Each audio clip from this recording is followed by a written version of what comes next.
Hello students, I welcome you all to this beloved channel Beloved Academy. आज है हमारा day 2 of case study based question series, जहाँ पे हम अपने क्लास 12 साइकोलॉजी का जो चैप्टर 2 है हमारा methods of enquiry in psychology, इसके कुछ केस स्टडी बेस्ड क्वेश्चंस को देखेंगे।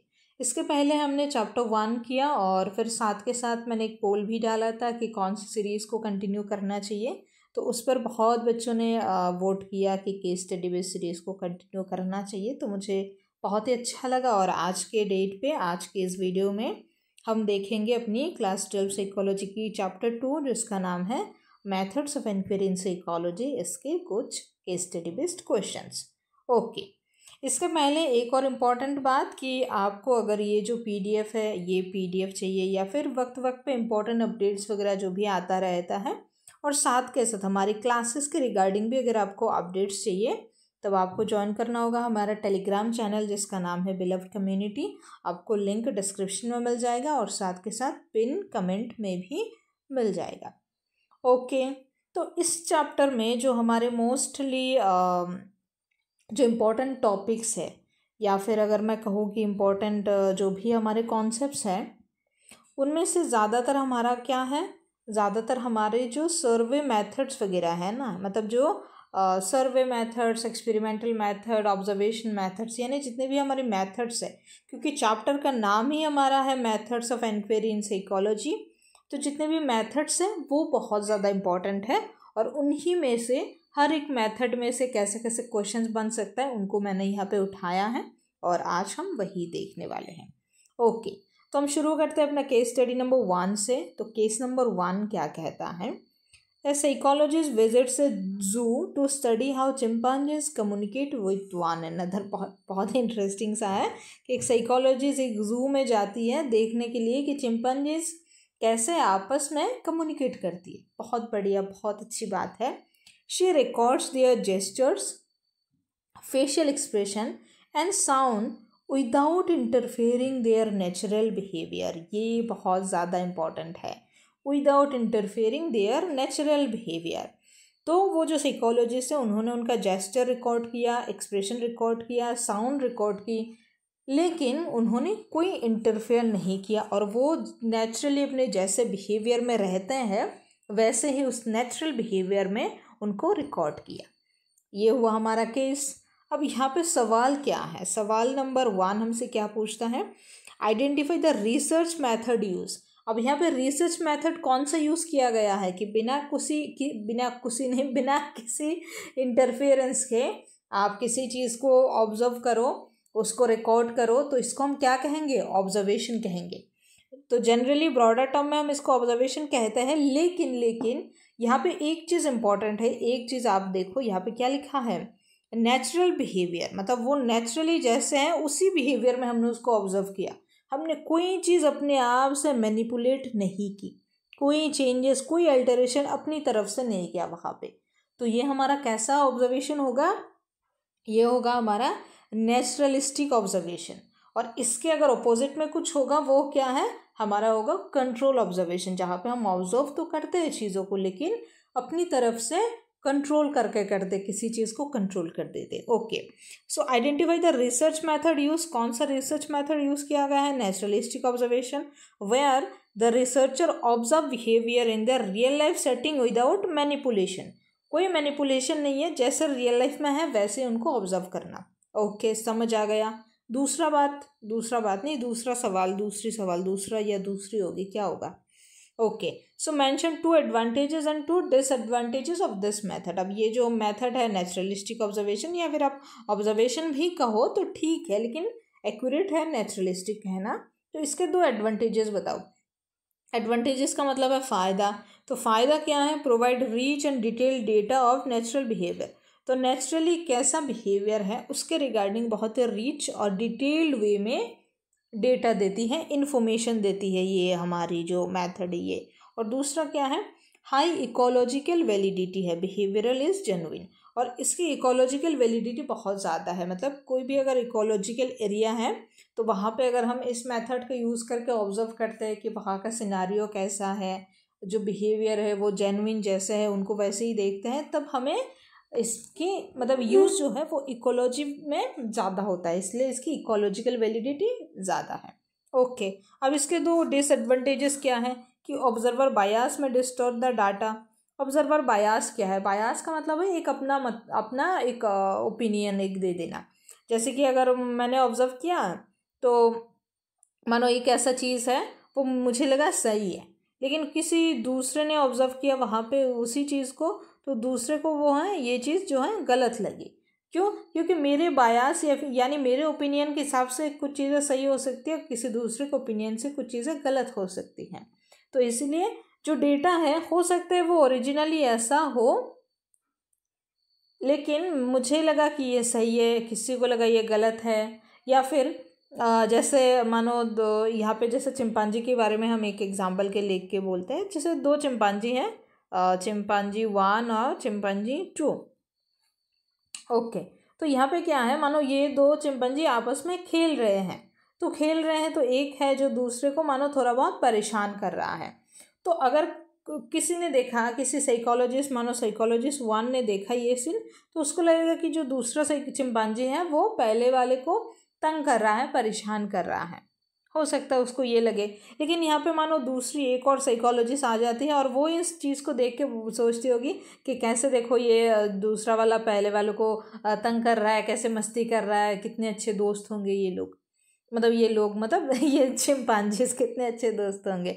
तो ये अपना अपना एक नज़रिया है। तो नज़रिया के हिसाब से जो डेटा है वो डिस्टॉर्ट हो सकता है। और एक दूसरी बात कि can not control external variables making replication difficult. तो आप ये दोनों भी चीज़ें लिखोगे तब भी चलेगा, ये भी है, मतलब यहाँ पे 2 है वो 3 हमने दे दिया। ओके, तो पहला क्या है, कंट्रोल नहीं कर सकते एक्सटर्नल चीज़ों को, जो हो रहा है नेचुरल सेटिंग में हो रहा है भाई, तब जैसा है वैसा ही होगा। और मेकिंग रेप्लिकेशन डिफ़िकल्ट, क्योंकि ये नेचुरल सेटिंग में है, कोई मैनिपुलेशन यहाँ पे नहीं है, तो इसको रेप्लिकेट नहीं कर सकते, यानी इसको दोबारा हम नहीं कर सकते, कॉपी पेस्ट नहीं कर सकते। ओके, हमारा तीसरा प्रश्न क्या है, how is this different from control observation. तो हमने क्या देखा, नेचुरल ऑब्जर्वेशन मतलब नेचुरली होता है, कंट्रोल माने कंट्रोल में होता है, कंट्रोल वे में। So control observation occurs in laboratory setting with manipulated variables and greater control over extraneous factor. तो जो एक्सटर्नल फैक्टर होता है उस पर बहुत ज़्यादा कंट्रोल रहता है, और जो वेरिएबल्स होते हैं उनको भी मैनिपुलेट करते हैं, unlike naturalistic observation when it take place in real setting. तो जो कंट्रोल बिहेवियर है, कंट्रोल ऑब्जर्वेशन है, वो कैसे होता है, वो लेबोरेटरी में होता है, जहाँ पर हम वेरिएबल्स को मैनिपुलेट करते हैं और जो एक्सटर्नल फैक्टर्स हैं उनको हम कंट्रोल भी कर सकते हैं। ओके, सिंपल बात समझ आ गई। ओके, बहुत बढ़िया। ओके, फिर हमारा चौथा प्रश्न क्या था, what ethical issue must the psychologist keep in mind. अब कौन से एथिकल इश्यूज उनको दिमाग में रखना है। देखो, कोई भी किसी भी तरीके का साइंटिफिक इंक्वायरी है, किसी भी मेथड से कर रहे हो, कुछ एथिक्स है जो जानना ज़रूरी है। तो यहाँ पे स्पेसिफिकली ये एनिमल के रिगार्डिंग क्या एथिक्स होनी चाहिए, किसी भी एनिमल को किसी भी तरीके का स्ट्रेस, हार्म और डिस्टर्बेंस नहीं होनी चाहिए, और इनका वेलफेयर जो है वो इंश्योर करना चाहिए, और ये इनकी जो वेलफेयर है उसको रिस्पेक्ट करनी चाहिए, इंश्योर करनी चाहिए कि वो सब अच्छे से रहे, वेल वे में, या फिर वेल वे मतलब अच्छे से रहे, वेल तरीके से, अच्छे तरीके से रहे। इसको कैसे ही बोलेंगे इंग्लिश में, थोड़ी बहुत दिक्कत तो आ रही है मुझे इसको सेंटेंस फॉर्म करने में, बट ठीक है। हाँ, मतलब their welfare should be ensured. Okay, simple अगर इंग्लिश में कहें तो कोई स्ट्रेस ना हो, कोई हार्म ना हो, कोई डिस्टर्बेंस ना हो, और इनकी जो वेलफेयर है उनको इंश्योर करना चाहिए कि ये लोग बहुत अच्छे तरीके से रहें। ओके, समझ आ गए बात। तो हमारा पहला केस स्टडी किस मेथड के ऊपर बेस्ड था, सिंपल मेथड अगर हम कहें तो हमारे ऑब्जर्वेशन मेथड के ऊपर बेस्ड था। तो ऑब्जर्वेशन मेथड हमारा हो गया। अब दूसरा क्या है case study, A researcher divides students into two groups. One group studies in silence, the other group studies with background music. Later, both groups are tested for recall. तो एक दो ग्रुप बनाया गया बच्चों का, एक को बोला तुम लोग साइलेंस में पढ़ाई करो, एक को बोला तुम लोग म्यूज़िक चला कर पढ़ाई करो, और फिर बाद में उन सबको बुलाया गया है कि उनको कितना याद हुआ है वो चीज़ टेस्ट करने के लिए। तो टेस्ट हो गया, एक को बोला चुपचाप रहो पढ़ाई करो, एक को बोला गाना सुन के पढ़ाई करो, म्यूजिक सुन के। तो यहाँ पे क्या चीज़ हो रही है, एक्सपेरिमेंट हो रहा है। तो ये हमारा केस स्टडी 2 किस पे बेस्ड होगा बेटा, एक्सपेरिमेंट मेथड पे बेस्ड होगा। ओके, तो मैंने कहा कि इस चैप्टर में मेथड्स हमारे बहुत इंपॉर्टेंट है, इसलिए हम हर एक मेथड के ऊपर एक एक स्टडी हमने लिया हुआ है। ओके, देखो मेरा जो टारगेट है वो है कि आपके चैप्टर में से कैसे बन सकते हैं क्वेश्चंस, वो मैं आपको पॉसिबिलिटीज़ में आप लोगों को दिखाऊँ और आप लोग इस तरीके से प्रिपेयर करूँ कि आप लोग कुछ भी आए तो लिख सको। देखो जैसे पहला हमारा केस क्या था, ऑब्जर्वेशन मेथड। चलो ऑब्जर्वेशन है, लेकिन उसमें आपने देखा कि एथिक्स क्या करनी है, क्या एडवांटेजेस है, क्या डिसएडवांटेजेस है, वो कंट्रोल ऑब्जर्वेशन से क्या है, मतलब कैसे डिफरेंट है। तो ऑब्जर्वेशन के बारे में जितनी चीज़ें हो सकती है बातें वो हो गई है ना। तो अब आपको अगर ये चिंपांजी वाला साइकोलॉजिस्ट वाला केस ना आके कोई भी और दूसरा केस आ जाए, आप लिख पाओगे ना अगर ऑब्जर्वेशन के ऊपर है। तो यही मेरा टारगेट है कि कोई सा भी मेथड हो आपको आना चाहिए। बस ये तो केस एक सैम्पल केस है, सैम्पल क्वेश्चंस की तरह आप इनको लो। Okay, question number 2, case number 2। तो 2 ग्रुप हमारे हो जाते हैं, ग्रुप 1 और हमारे हो जाते हैं ग्रुप 2। इनको हमने साइलेंस में रखा और इनको हमने म्यूजिक सुना के पढ़ाई करवाया। So which is the independent variable and dependent variable. तो यहाँ पे इंडिपेंडेंट वेरिएबल कौन सा है, डिपेंडेंट वेरिएबल कौन सा है बताओ। फिर which group is the control group. यहाँ पे 2 ग्रुप बनाया है ना, ग्रुप 1 और ग्रुप 2। तो ग्रुप 1 ग्रुप 2 में कंट्रोल ग्रुप कौन सा है, और कंट्रोल ग्रुप के साथ साथ एक और कौन सा ग्रुप आता है, मैंने पढ़ाया था याद करो, experimental group. Okay, how does this method establish cause and effect. तो ये जो मेथड है एक्सपेरिमेंट मेथड से कॉज और इफेक्ट का एक रिलेशनशिप है, वो कैसा एस्टेब्लिश होता है। और चौथा, mention one limitation of this method. एक तो खराबी बताओ इस मेथड में, ये मेथड इतना यूजफुल है लेकिन कुछ तो खराबी होगा, वो आप बताओ। ओके, तो एक एक करके हम जवाब ढूंढते हैं। तो यहाँ पे इंडिपेंडेंट कौन सा है, डिपेंडेंट कौन सा है, आपको पता है इंडिपेंडेंट मतलब जो वक्त के साथ साथ चेंज होता है, अपने हिसाब से हम चेंज कर सकते हैं, मैनिपुलेट कर सकते हैं, अल्टरेशन कर सकते हैं। और डिपेंडेंट मतलब ये जो हमने चेंज किया इसके बेसिस पे जो रिजल्ट आया उसी को हम कहेंगे डिपेंडेंट। तो यहाँ पे हमने चेंज किया क्या, स्टडी कंडीशन, यानी पढ़ाई करने का जो कंडीशन है, आप स्टडी कंडीशन या फिर स्टडी आप स्टडी एनवायरनमेंट भी कह सकते हो। स्टडी एनवायरनमेंट वो हमारा हुआ इंडिपेंडेंट, कि हमने एनवायरनमेंट चेंज कर दी बच्चों का। और डिपेंडेंट क्या है, कौन सा चीज़ डिपेंड करेगा, उनको क्या चीज़ या फिर कितनी चीज़ें याद रहती है। तो रिकॉल स्कोर मतलब वो लोग कितना रिकॉल कर पाते हैं, ये डिपेंडेंट हो गया। तो ये सिचुएशन कैसा है, कैसा एनवायरनमेंट है, इसके ऊपर डिपेंड करेगा कि उनकी रिकॉल करने की एबिलिटी क्या है या फिर उनकी रिकॉल स्कोर क्या है। तो अपना इंडिपेंडेंट हो गया, जो हमने चेंज कर पाया, हम चेंज कर पाए, हम मैनिपुलेट कर पाए, स्टडी एनवायरनमेंट। डिपेंडेंट मतलब recall score. Okay, control group क्या है, इसमें कौन सा कंट्रोल ग्रुप है।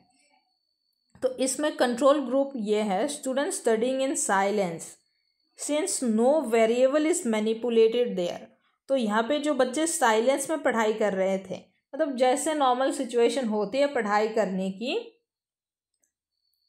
ऐसे ही हमने रखा, लेकिन यहाँ पे हमने कंट्रोल करके रखा और कोई भी वेरिएबल को हमने मैनिपुलेट होने नहीं दिया। यानी हमने यहाँ पे कोई भी म्यूज़िक नहीं चलाया, म्यूज़िक चला के हमने एक्सपेरिमेंट नहीं करी, कोई भी हमने सॉन्ग नहीं बजवा के एक्सपेरिमेंट करा, हमने एक्सपेरिमेंट नहीं करा। यहाँ पे हमने साइलेंस बना के चुपचाप मतलब रख करके सिचुएशन को साइलेंट बनाकर एक कंट्रोल तरीके से देखा कि बच्चे कैसे पढ़ाई करते, कितनी उनको याद रहती है। तो यहाँ पे कंट्रोल ग्रुप कौन सा हुआ हमारा, जो ग्रुप जिनको हमने चुपचाप पढ़ने के लिए बोला वो हुए हमारे कंट्रोल ग्रुप। अगर आपको यहाँ पे कंट्रोल ग्रुप ना पूछ के पूछता एक्सपेरिमेंट ग्रुप, तो एक्सपेरिमेंटल ग्रुप कौन सा होता बेटा, जिसपे हम एक्सपेरिमेंट कर रहे हैं, यानी जिनको बोला कि गाना सुन के पढ़ाई करो। ओके, समझ आ गई बात। ओके, फिर हमारा तीसरा प्रश्न क्या है, how does this method establish cause effect. तो कॉज इफेक्ट का मतलब क्या है, कॉज का मतलब होता है कारण, सबको पता है, और इफेक्ट का मतलब होता है असर। तो कौन सा कारण है जिसके वजह से कौन सा असर पड़ता है या फिर क्या असर पड़ता है, हम उसको कहते हैं कॉज इफेक्ट रिलेशनशिप। तो कॉज इफेक्ट यहाँ पे कैसे होता है, देखो जो हमारा इंडिपेंडेंट वेरिएबल होता है, एक्सपेरिमेंटल मेथड में क्या होता है, मैनिपुलेट वन वेरिएबल, कौन से वेरिएबल को, जो हमारा इंडिपेंडेंट वेरिएबल है उसको हम मैनिपुलेट करते हैं यानी चेंज करते हैं। Will keeping the other constant, लेकिन दूसरे को यानी डिपेंडेंट को हम कांस्टेंट रख देते हैं। And observe changes in dependent variable, this allows researcher to infer a cause effect relationship between study condition and memory performance. तो हमने कारण को बदला, यानी हमने सिचुएशन को बदला, और जो सिचुएशन है यानी एक्सपेरिमेंटल मेथड में कैसे होता है कॉज इफेक्ट रिलेशनशिप, तो एक होता है हमारा इंडिपेंडेंट वेरिएबल, एक होता है हमारा डिपेंडेंट वेरिएबल। तो इंडिपेंडेंट वेरिएबल में हम चेंजेस लाते हैं और उसके हिसाब से डिपेंडेंट वेरिएबल में क्या असर पड़ता है उसको हम देखते हैं। तो इसी तरीके से कॉज इफेक्ट रिलेशनशिप बिल्ड होता है। यानी अगर सिचुएशन है कि चुपचाप पढ़ो तब कैसे रहता है उनकी याददाश्त, अगर वो गाना चला के पढ़ते हैं तब कैसा रहता है उनकी याददाश्त। तो ये हुई ना, एक कारण से हम क्या उसका असर है वो देख रहे हैं, तो कॉज इफेक्ट रिलेशनशिप है ना। ओके, फिर एक लिमिटेशन बताओ यार, एक खराबी बताओ। तो एक्सपेरिमेंटल में lack ecological validity because real life studying condition are more varied, artificiality reduces generalization of result. तो काफ़ी किताबी भाषा में लिखा है, लेकिन बात यह है कि इसकी इकोलॉजिकल वैलिडिटी इतनी नहीं है, और कई बार हम जो एक्सपेरिमेंट करते हैं वो रियल लाइफ में पॉसिबल नहीं हो पाता है। और अगर हम आर्टिफिशियली कोई एनवायरनमेंट क्रिएट करके कुछ नई चीज़ करने की कोशिश करें तो उसको हम जनरलाइज नहीं कर पाते हैं। मतलब उसको हम ऐसा नहीं बोलते कि जनरली ऐसा होता है, क्योंकि उसको हमने खुद से एक्सपेरिमेंट करके देखा है ना, क्योंकि वो जनरली नहीं होता है रियल लाइफ में ऐसा। ओके, तो अब हम हमारा नेक्स्ट केस स्टडी नंबर 3, और अब तक हमारा हो गया ऑब्जर्वेशन मेथड और एक्सपेरिमेंट मेथड। अब नेक्स्ट हमारा क्या आता है देखते हैं। देखो, अगर आप सवाल को पढ़ के मेथड को नहीं बता पा रहे हो तो मुझे दुख होगा क्योंकि ये 2 चैप्टर को मैंने अच्छे से पढ़ाया है काफ़ी, तो मैं उम्मीद करूँगी कि आप लोगों को सवाल देखते ही मेथड याद आ जाए। ओके, तो क्वेश्चन हमारा है, a psychologist finds that student who sleep less during exam, बच्चे जो कम सोते हैं परीक्षा के दौरान, often score lower on test, उनके नंबर भी कम आते हैं। ओके, तो हम पहले जैसे एक्सपेरिमेंट में क्या होता है कि हम देखते हैं कि हमने ये लिया इंडिपेंडेंट हमारा, इस पर हमने कुछ किया, और इसके वजह से एक हमारा होता है डिपेंडेंट, इसमें कुछ चेंजेस आता है। सिंपल सी बात है। बट यहाँ पे हम देखते नहीं है कि यहाँ पे ना देखते नहीं है, मतलब हम देखते हैं, हम ये नहीं करते कि हम अपने से कुछ मैनिपुलेट और अल्टरेशन करते हैं। हम देखते हैं कि क्या होने पर क्या हो रहा है, मतलब एक चीज़ दूसरी चीज़ से रिलेट कैसे करती है। कि बच्चे अगर कम सोते हैं तो नंबर कम आता है, यानी यहाँ पे पढ़ाई का जो पढ़ाई का नहीं, सोने का जो समय है उससे निर्धारित हो रहा है कि बच्चे के नंबर कैसे आएंगे, उनके एग्ज़ाम में परफॉर्मेंस कैसी होगी। तो ये दोनों एक दूसरे से कैसे रिलेटेड है। तो अगर जहाँ पे रिलेटेड चीज़ें आ जाती है बेटा, वहाँ पे कौन सा मेथड आ जाता है हमारा, कोरिलेशनल। अगर याद आया, आपने सही गैस किया तो बहुत अच्छा, कॉन्ग्रेचुलेशन, आप अच्छा जा रहे हो, आप अच्छा कर रहे हो। तो कोरिलेशनल का मतलब होता है एक दूसरे से चीज़ें रिलेट कैसे करती है। ओके, अब यहाँ पे 2 तरीके का कोरिलेशनल होता है। एक हमारा है पॉजिटिव को अगर आप फिजिक्स के मतलब उसमें देखते हो तो आपने पढ़ा होगा डायरेक्टली प्रोपोर्शनल। तो डायरेक्टली प्रोपोर्शनल का मतलब दोनों चीज़ एक ही तरफ जाती हैं। और दूसरा हमारा है नेगेटिव का मतलब होता है कि हमारा क्या है कि दोनों अलग अलग डायरेक्शन में जा रहे हैं, जिसको कि हम फिजिक्स की भाषा में या फिर हम हमारे अपनी साइकोलॉजी में भी हम इसको इन्वर्सली प्रोपोर्शनल बोलते हैं। इसको इन्वर्स कोरिलेशनल भी बोलते हैं, डायरेक्ट कोरिलेशनल या फिर पॉजिटिव कोरिलेशनल, नेगेटिव या फिर इन्वर्स भी आप बोल सकते हो। ओके, तो ये हुआ हमारा केस, हमने देख लिया। तो सिंपल सी बात है कि कम सोना इज इक्वल टू कम नंबर। अरे भाई लिख जाओ, कम नंबर, कम नहीं कम कम नंबर, कम सोना इज इक्वल टू कम नंबर, हमने देखा। Okay, what relationship between variable is being studied. तो वेरिएबल के बीच में कैसा रिलेशन या फिर क्या रिलेशन देखा जा रहा है।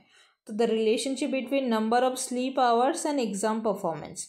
तो स्लीप आवर्स और एग्जाम परफॉर्मेंस के बीच हम देख रहे हैं रिलेशन।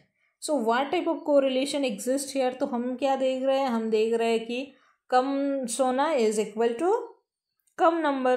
तो यहाँ पे कौन सा हो रहा है, दोनों एक ही डायरेक्शन में जा रहे हैं। अगर ये घट रहा है तो दूसरा भी घट रहा है, तो यहाँ पे कैसा होगा, यहाँ पे हमारा होगा पॉजिटिव या फिर डायरेक्ट कोरिलेशन। ओके, तो आंसर में क्या लिखा है? आंसर में what type of correlation answer में लिखा है निगेटिव।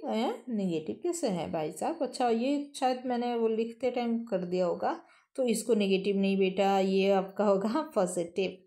पॉजिटिव कोरिलेशनल, क्योंकि स्लीप डिक्रीज हो रहा है तो परफॉर्मेंस भी डिक्रीज हो रही है ना, दोनों एक ही तरफ अगर जा रहे हैं तब वो तो पॉजिटिवली हुआ ना। ओके, फिर हमारा तीसरा प्रश्न क्या है? Can we conclude that lack of sleep causes poor marks, why और वाई नॉट? तो क्या हम कह सकते हैं कि बच्चों में कम सोना कम नंबर आने का कारण है, क्यों और क्यों नहीं? सुनो, correlation does not imply causation.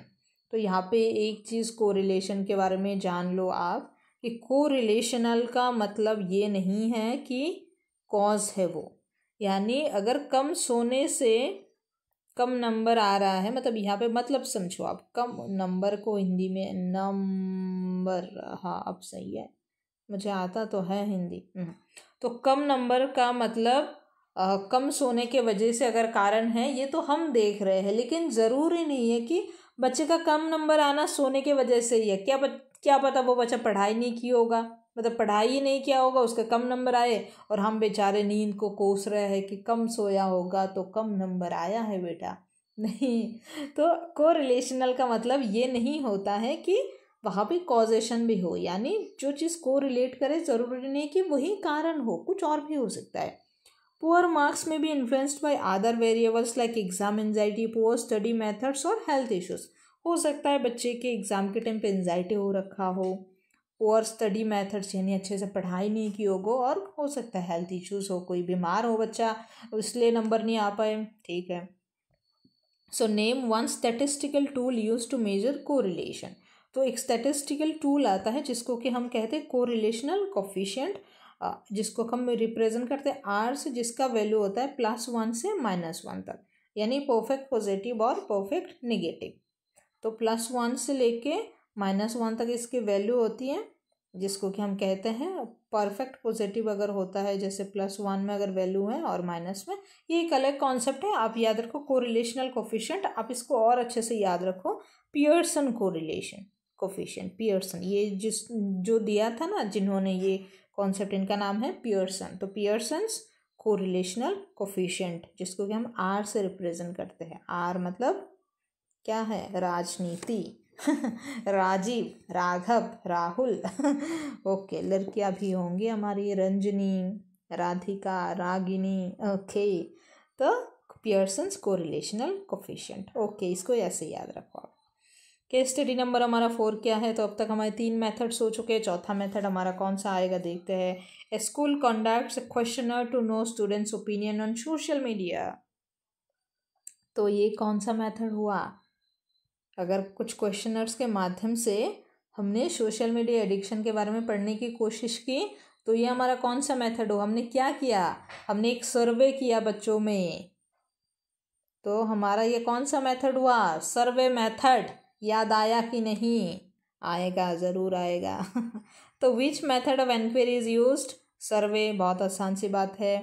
तो अब सर्वे के कुछ एडवांटेज बताओ, कुछ लिमिटेशन बताओ। देखो वही चीज़ है, आपको बस मेथड पता चल जाना चाहिए, और उसके बाद तो आपकी जो थ्योरी है वही है। इसमें इस चैप्टर में ज़्यादा उतना कुछ खास है नहीं केस स्टडी बनाने के लिए, लेकिन ताकि हमारा हर एक जो मेथड है वो मेथड और जो मेथड का कॉन्सेप्ट है वो रिवाइज हो जाए, इसलिए हमने ये करना है। हमने नहीं करना है, हमें करना है। कैसी बातें कर रही हूँ मैं?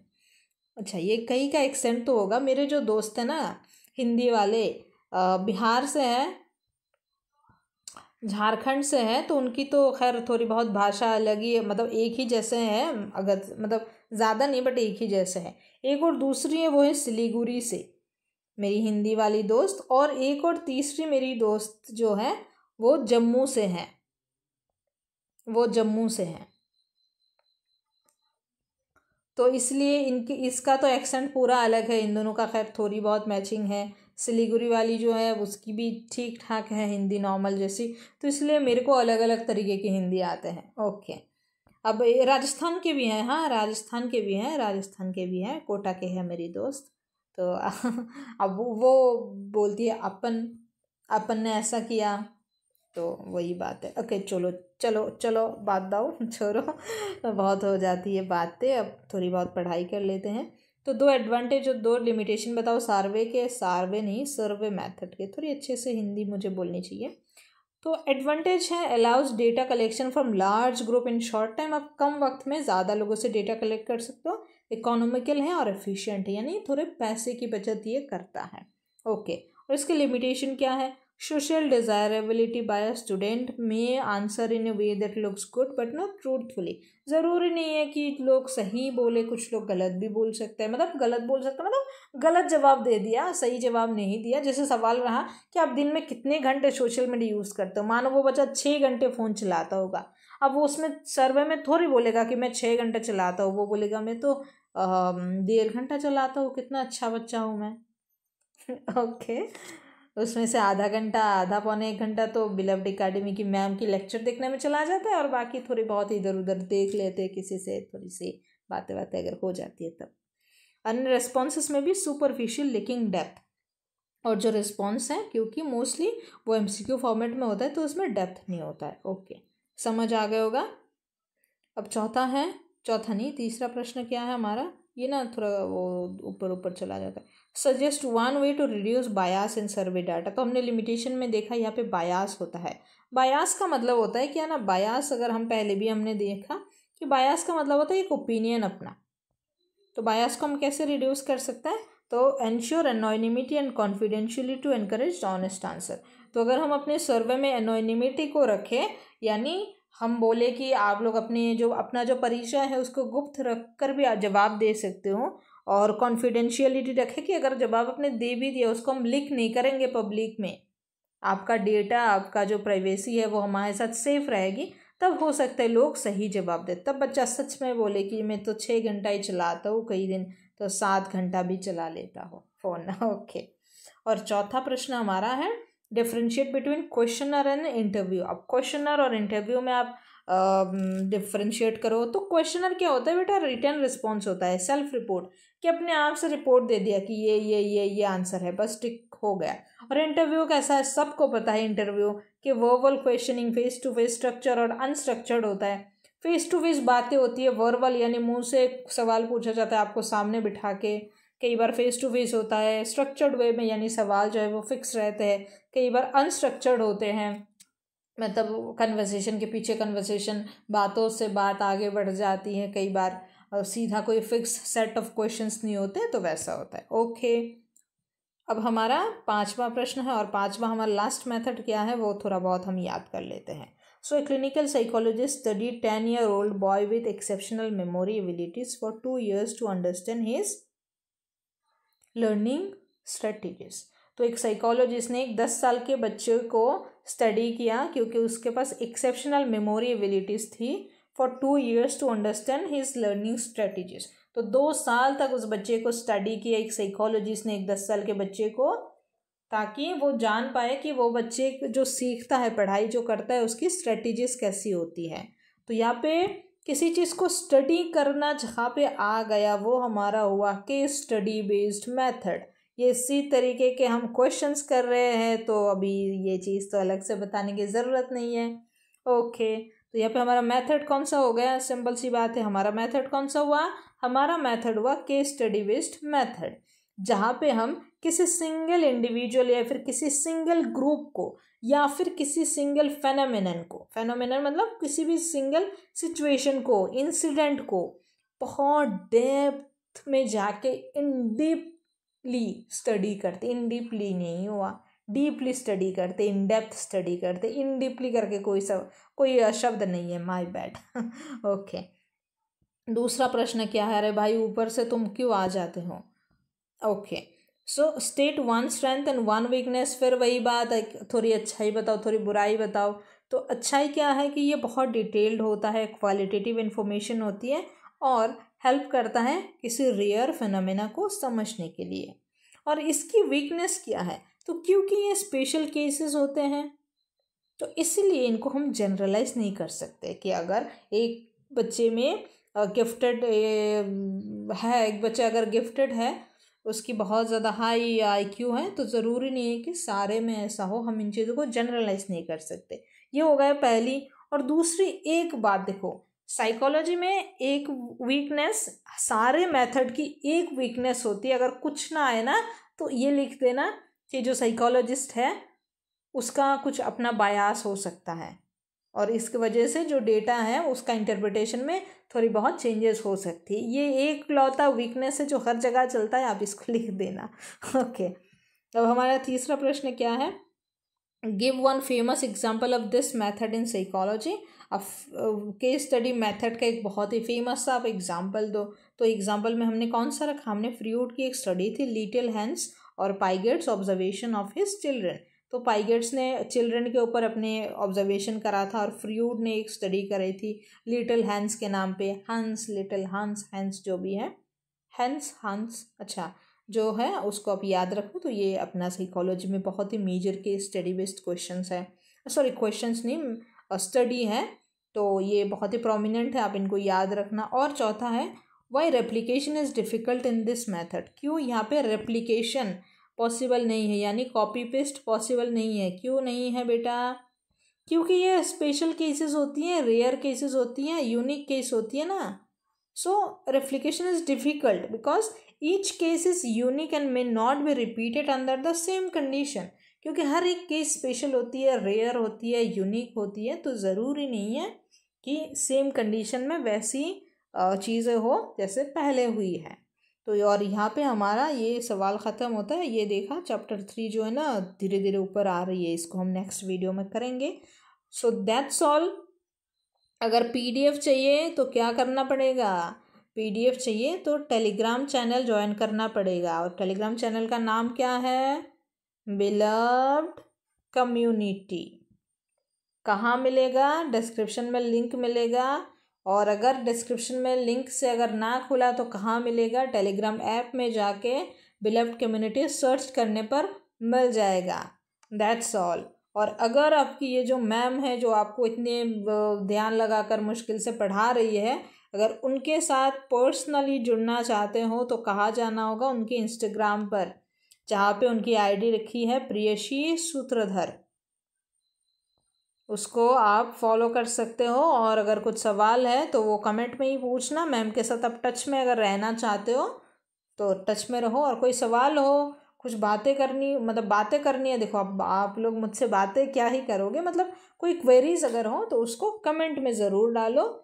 इससे मेरा वीडियो का एंगेजमेंट भी बढ़ेगा, और अगर बाकी किसी और लोगों को भी वो डाउट होगा और मैं अगर वहाँ पे आंसर कर दूँगी, तब दूसरे लोगों का भी हेल्प हो जाएगा। हमेशा लोगों की भी सोचा करो। Okay, thank you so much. खुश रहो, अच्छा रहो, और पढ़ाई करते रहना। और अगर वीडियोस ये सीरीज़ वगैरह अच्छा लग रहा है तो थोड़ी बहुत लाइक वगैरह दे दो, कमेंट करो, मुझे भी पता चलने दो ना कि चीज़ें मैं अच्छा काम कर रही हूँ। So that's all, thank you so much.